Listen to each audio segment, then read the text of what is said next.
Facts have proven that without the support of allies such as Russia and Iran, the outwardly strong but inwardly weak Assad regime is most likely beyond redemption.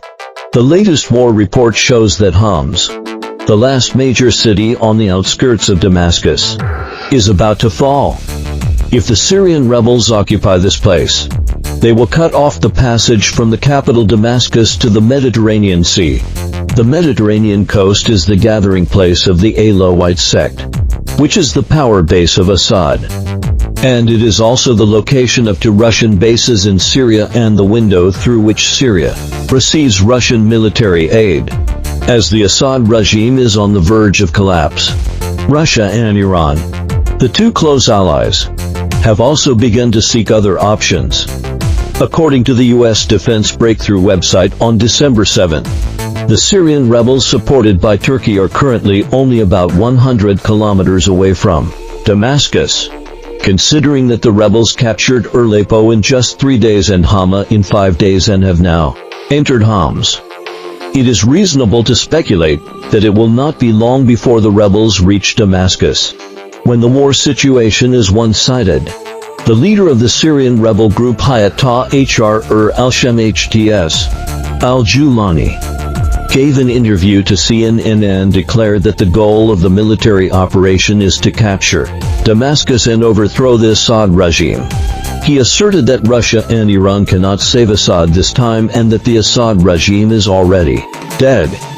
U.S. media said that although the Russian aerospace forces are still doing their best and launching fighter jets with high intensity every day to bomb the rebel assembly points and command centers, they still cannot stop the southward advance of the rebel forces.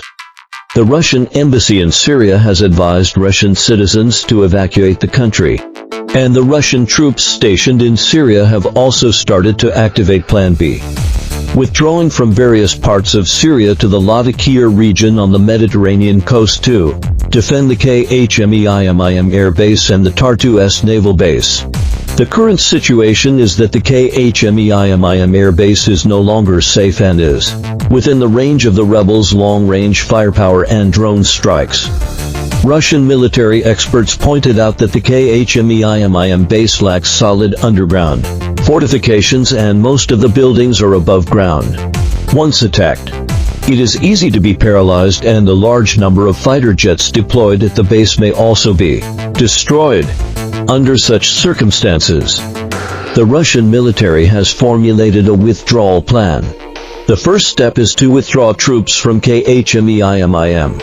U.S. intelligence personnel revealed that the S-400 long-range air defense missile has been withdrawn from the KHMEIMIM base and redeployed at the Tartus port, which means that the Russian military basically has no hope of saving the air base.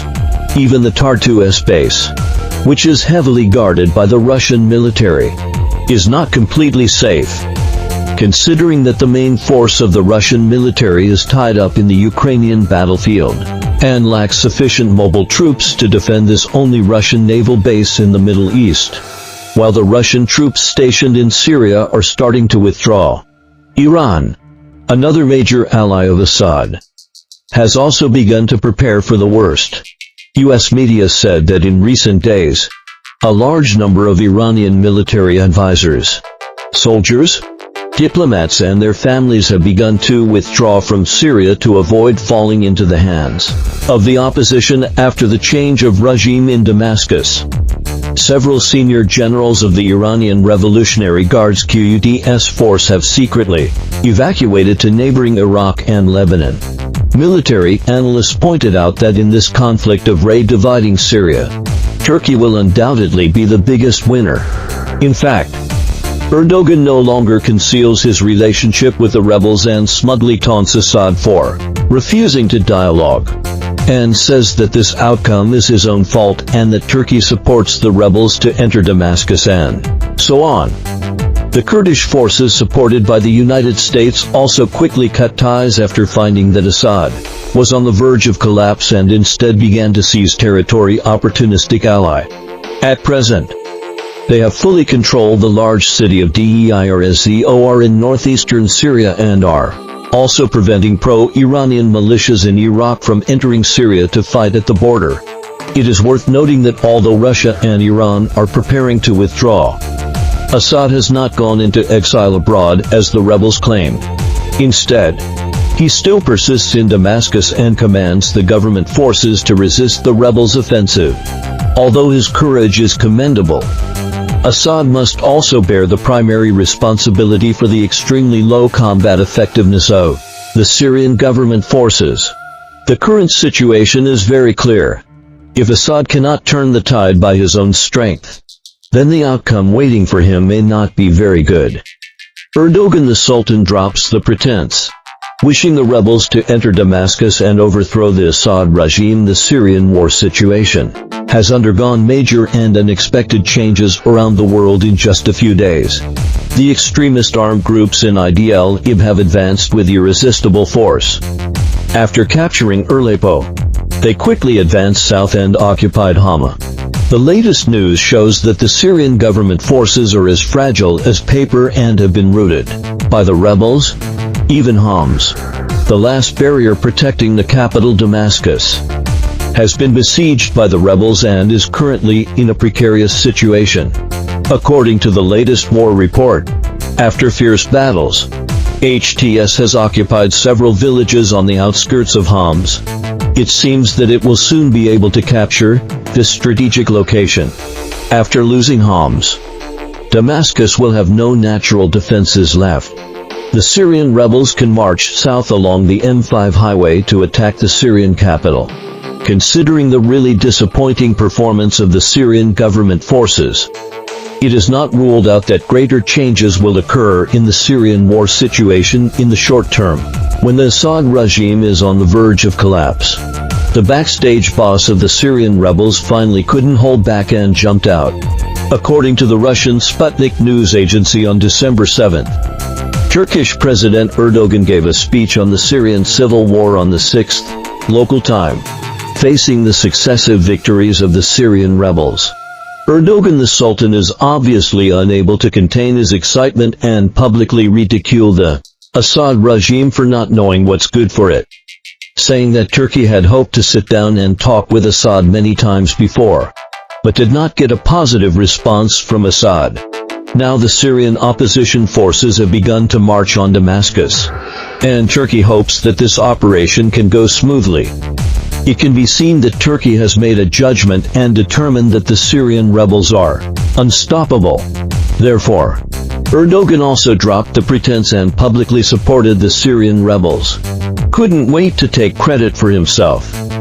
It is worth noting that when the Syrian rebels launched an unannounced war and attacked the areas controlled by Assad on November 27, Turkey hypocritically claimed that it failed to stop the rebel offensive, putting on a pose of trying to maintain peace, but being powerless. Now seeing that the rebel offensive is so smooth and it seems that they can overthrow the Assad regime soon, Erdogan finally couldn't hold back and jumped out, tearing off the disguise and revealing the true face of the backstage big boss. That's right. I am the backstage boss of the Syrian rebels. And I just want Assad to step down. However, it is frustrating that Assad's main allies, Russia and Iran, are currently unable to do much and simply cannot provide sufficient military support to reverse the war situation. Turkey has precisely taken advantage of this and suddenly launched an attack, using the Syrian rebels as proxies in an attempt to further encroach on Syrian territory. However, perhaps Turkey did not expect that Assad's elite troops would be so fragile. They lost their helmets and armor after a brief engagement. They lost the second largest city, Aleppo, in just a couple of days. Greatly encouraged, the Syrian rebels continue to march south in one go, quickly giving up the idea of being content with a small achievement and starting to have the idea of claiming kingship by entering Damascus. As a regional power with lofty aspirations, Turkey's act of openly supporting terrorist organizations is clearly a very short-sighted behavior. Among the Idlib rebels it supports, the main force is the extremist armed group Hayat Tahrir al-Sham HTS, followed by the Syrian National Army SNA. which is a puppet of Turkey. The leader of the former, al-Julani, has recently changed his low-key style and frequently given video speeches to recruit people from various factions in Syria, looking like a supreme leader trying to establish a united front. Although the conditions offered by al-Julani seem quite favorable, this cannot change the extremist nature of HTS. This terrorist organization, which originated from Al-Qaeda, has quite a number of members who are remnants of the terrorist organization Islamic State ISIS.